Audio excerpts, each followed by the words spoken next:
दोस्तों नमस्कार। मैं हिम्मत सेठ एक बार फिर आपके सामने उपस्थित हूँ एक नए विषय को लेकर। हम महावीर समता संदेश यूट्यूब चैनल से बोल रहे हैं और आपका स्वागत है इस मंच पर। दोस्तों आज हम बात करेंगे हमारे यहाँ पर एक जनार्दन राय नागर विश्वविद्यालय में एक प्रभा वाजपेयी करके एक मैडम थी जो प्रिंसिपल भी रही। कल उनका बहुत दुखद समाचार है कि उनका निधन हो गया। हमने सोचा कि उनको श्रद्धांजलि देने के लिए उन्हीं के व्यक्तित्व पर बात करेंगे और उनकी पुस्तक के माध्यम से बात करेंगे। उनकी पुस्तक है अपनी दुनिया में लौटते हुए।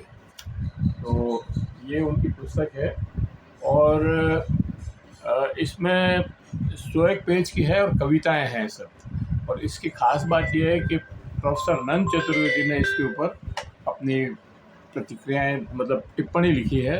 और प्रोफेसर नंद चतुर्वेदी बहुत बड़े कवि थे, आप जानते ही हैं, तो उससे भी इसका महत्व और बढ़ जाता है।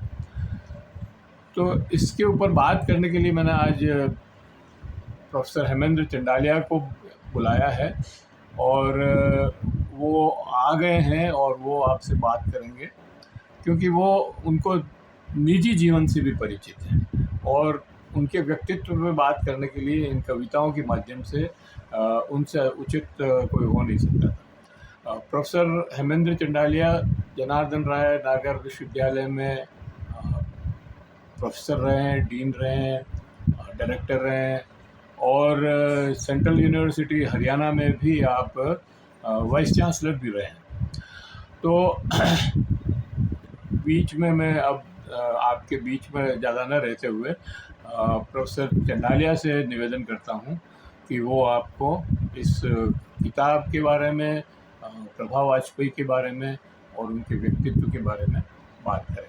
मैं वो बात करें उसके पहले मैं आपसे ये अपील करना चाहता हूं कि अगर आपने हमारे इस YouTube चैनल को सब्सक्राइब न किया है तो सब्सक्राइब कर लें, बेल आइकन दबाना न भूलें और वीडियो अच्छे लग रहे हैं तो लाइक करें, फॉरवर्ड करें और लोगों को भी भेजें जिससे उनको भी इन सब का ज्ञान हो। प्रोफेसर चंडालिया, आपका बहुत बहुत स्वागत है आपके मंच पर। और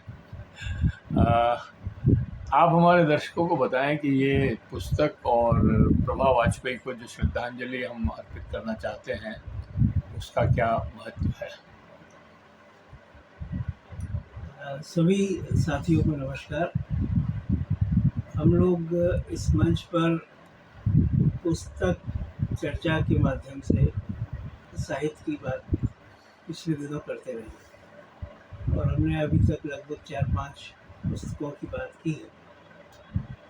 और जब ये श्रृंखला शुरू हुई तब भी हमने बात ये की थी कि हम डॉक्टर प्रभा वाजपेयी की पुस्तक के बारे में भी इस श्रृंखला में चर्चा करेंगे। लेकिन अकस्मात ये दुखद समाचार हमें मिला कि वे इस दुनिया में अब नहीं रहे।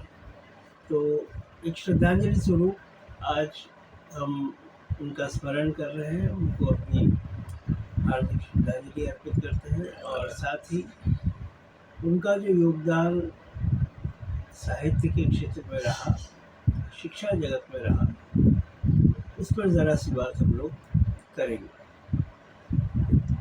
डॉक्टर प्रभा वाजपेयी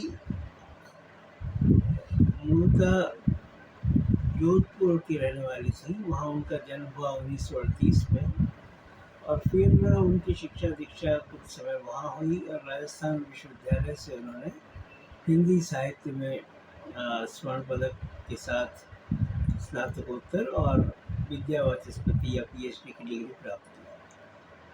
और अपने प्रारंभिक दिनों से ही उन्होंने साहित्य सृजन में अपना योगदान देना शुरू किया।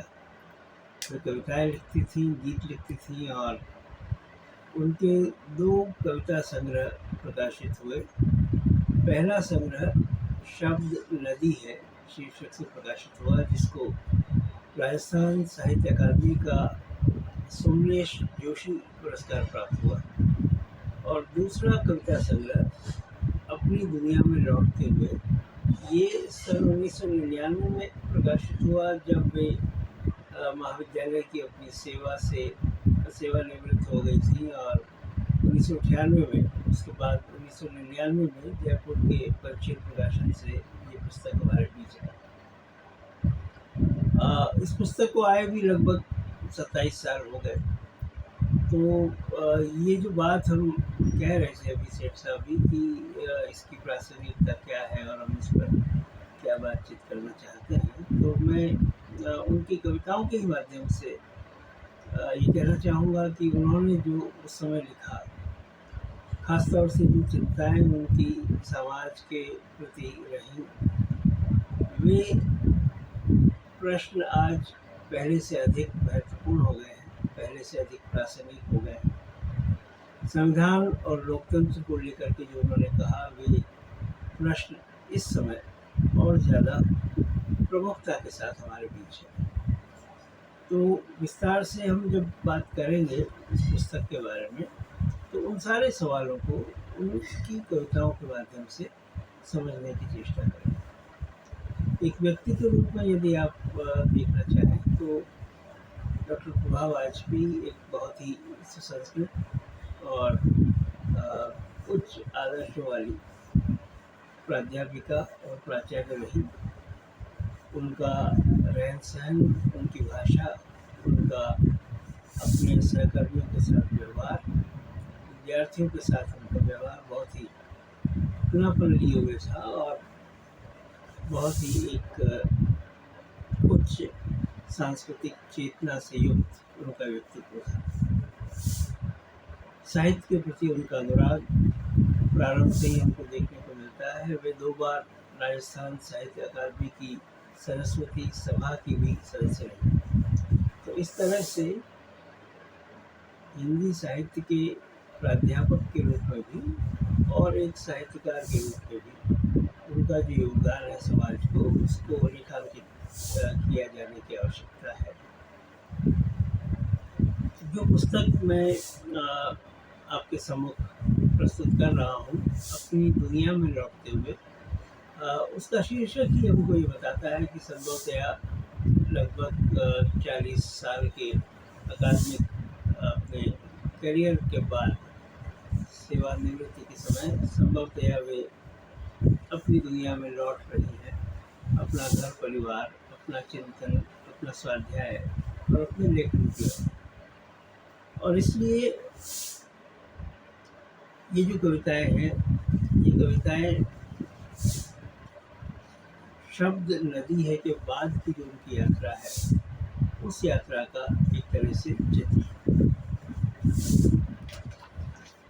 इस संकलन के मुख्य पृष्ठ पर जो ब्लर्ब छपा है, जो टिप्पणी छपी है, उसमें उनके लगभग समकालीन ही रहे प्रोफेसर नंद चतुर्वेदी जी ने लिखा है कि प्रभा जी की कविताएं इस अर्थ में लगातार एक बातचीत और सवालों का सिलसिला है। इस बातचीत को आत्मीयता देने के लिए वे प्रकृति के अर्थवान बिंब काम में लेती हैं, जो हमारे क्लेशों को अभिव्यंजित करते हैं और उन सपनों को भी जिनकी हमें प्रतीक्षा है। वे अंधेरे, रोशनी और इसी तरह सूखते और फिर हरे होते वृक्षों के बिंब हैं, जो कविता को हमारी जिंदगी से जोड़ते हमारी आशा निराशा के अपरिमित आनंद और गहनतम विषाद को बताते हैं। इस टिप्पणी के माध्यम से नंद बाबू, जो प्रभा वाजपेयी जी की कविताएं संकलित हैं इस पुस्तक में, उनके मुख्य जो स्वर हैं उनको रेखांकित करने का काम करते हैं। किस तरह से दोनों ही प्रकार के मनोभाव इनमें चित्रित है, कहीं दुख है, विषाद है, कहीं आनंद भी है और उत्सव का माहौल है। मैं उनको लगभग 1986 से तो जानता ही था, जब मैंने विश्वविद्यालय में अपना कार्यकाल प्रारंभ किया और करीब 13 साल उनके साथ काम करने का अवसर मिला। मुझे ये लगता है कि इस पुस्तक में जो उनके अपने अकादमिक जीवन के उतार चढ़ाव थे, जो परिवर्तन थे, जो संघर्ष थे, वे भी कहीं न कहीं इसमें प्रतिबिंबित होता है। और साथ-साथ जो उनका एक सामाजिक जीवन था, उनका एक विस्तृत दायरा था समाज के क्रियाकलापों में और लोगों के साथ, अन्य संस्थाओं के साथ, वो भी कहीं न कहीं इसमें दृष्टिगत होता है। इस पुस्तक में डॉक्टर प्रभा वाजपेयी ने अपनी कोई भूमिका नहीं लिखी और ये कई अच्छे कविता संग्रहों में मैंने देखा है कि जो रचनाकार है वो प्रायः ऐसा सोचता है कि जो उसकी रचना है, कविता है, वो अपने आप में स्वायत्त है और उस रचना के बारे में कोई अतिरिक्त टिप्पणी करना कवि के लिए आवश्यक नहीं है। ऐसा सोचा जाता है कि पाठक स्वयं उस रचना तक पहुँचे और फिर स्वतंत्र रूप से वह अपनी जो प्रतिक्रिया है या उसके संबंध में जो उनकी समझ है उसको वो देखे, उसका आनंद ले सके। तो यही बात मुझे लगता है कि डॉक्टर प्रभा वाजपेयी ने भी सोची होगी और उन्होंने इस पे कोई अपना मंतव्य या अपनी भूमिका नहीं लिखी। लेकिन उनकी जो कविताएं हैं वो इस बात की गवाही देती है कि वो बहुत ही सचेतन रचनाकार रही, जो अपने समय के सवालों से लगातार जूझ रही थी और वही सवाल हमें इन पंक्तियों में भी देखने को मिलते हैं। उनकी जो पहली रचना है, समय नहीं देता गवाही, उसकी कुछ पंक्तियां मैं आपके सामने रख रहा हूँ।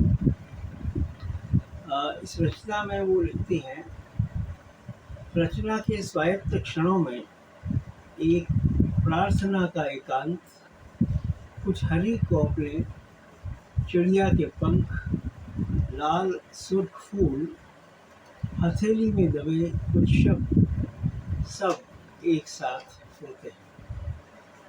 तो जो रचना प्रक्रिया जिसकी बात हम एक रचनाकार के संदर्भ में करते हैं, उसका एक जरा सचित्र एक बिंब हमको इन पंक्तियों में दिखाई देता है। ये जो अधिकांश कविताएं हैं ये 20वीं शताब्दी में लिखी गई है। 1999 में इस पुस्तक का प्रकाशन हुआ। इसका अर्थ ये है कि 20वीं शताब्दी का जो उत्तरार्ध है वो इस पुस्तक का रचनाकाल है। और ये जो समय था, अगर आप इतिहास पे देखें तो आप पाएंगे कि एक महत्वपूर्ण संक्रांतिकाल का समय था। 1991 में पूरे विश्व में बड़े परिवर्तन हुए और वैश्वीकरण, उदारीकरण, निजीकरण के नाम पर दुनिया के लगभग सभी देशों ने आवारा पूंजी के लिए अपने द्वार खोल दिए थे।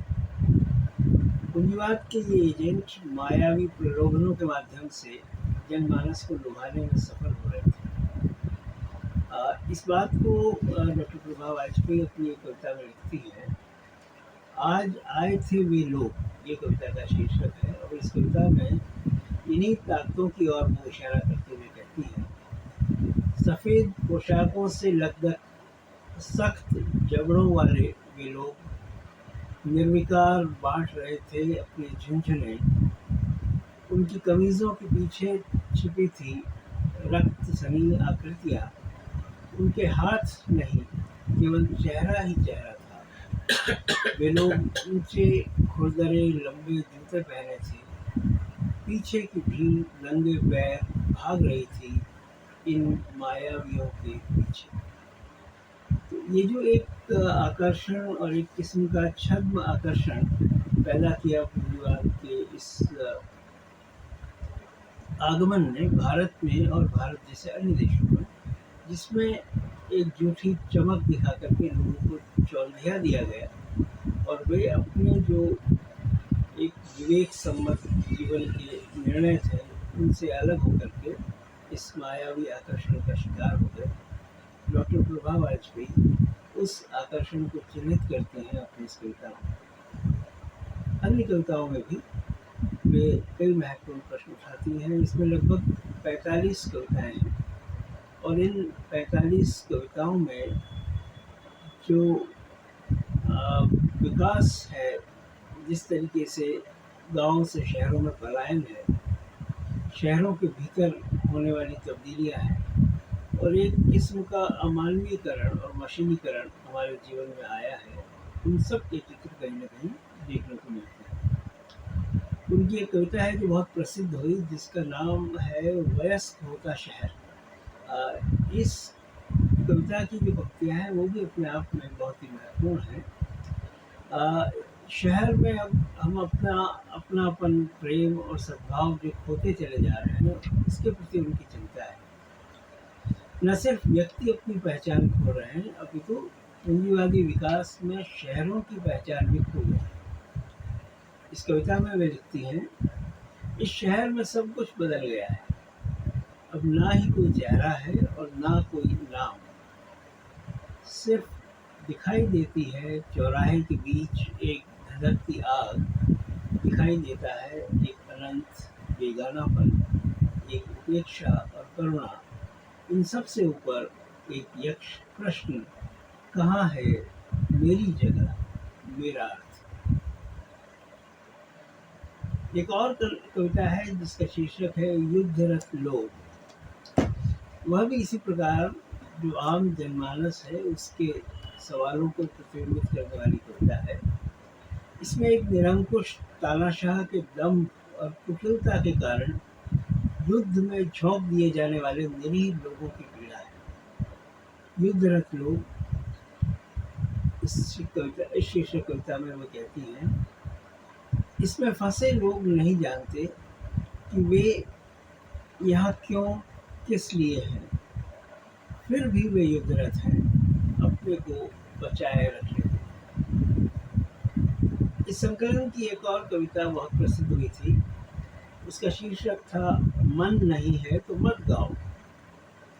जब व्यवस्था किसी एक खास सुर और लय को आरोपित करने लग जाती है, तब चुप रह जाना भी एक प्रखर प्रतिरोध है।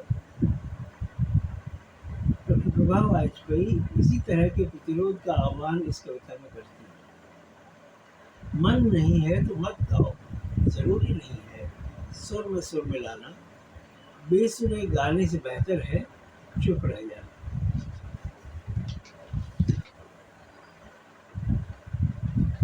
डॉक्टर वाजपेयी अपने समय में आ रहे सामाजिक राजनीतिक बदलाव के प्रति सचेत रहते हुए इस उथल पुथल का स्वागत करते हैं और वर्ण आधारित क्रमानुक्रम के प्रति बढ़ते असंतोष से शासक वर्ग के भीतर अपने अहंकार को कम होते देखकर संतोष का अनुभव करती है। एक कविता है उनकी इस संकलन में जिसका शीर्षक है सही वक्त की शुरुआत। ये एक बहुत ही महत्वपूर्ण कविता है जिसमें वो भारत के संविधान और लोकतंत्र के प्रति गहरी आस्था व्यक्त करती हैं और वे जो पारंपरिक सामंती समाज व्यवस्था है जिसको हम वर्णाश्रम व्यवस्था के रूप में जानते हैं, उसके उलट जाने की कल्पना करती हैं और बहुत प्रसन्नतापूर्वक इस परिवर्तन को रेखांकित भी करती हैं।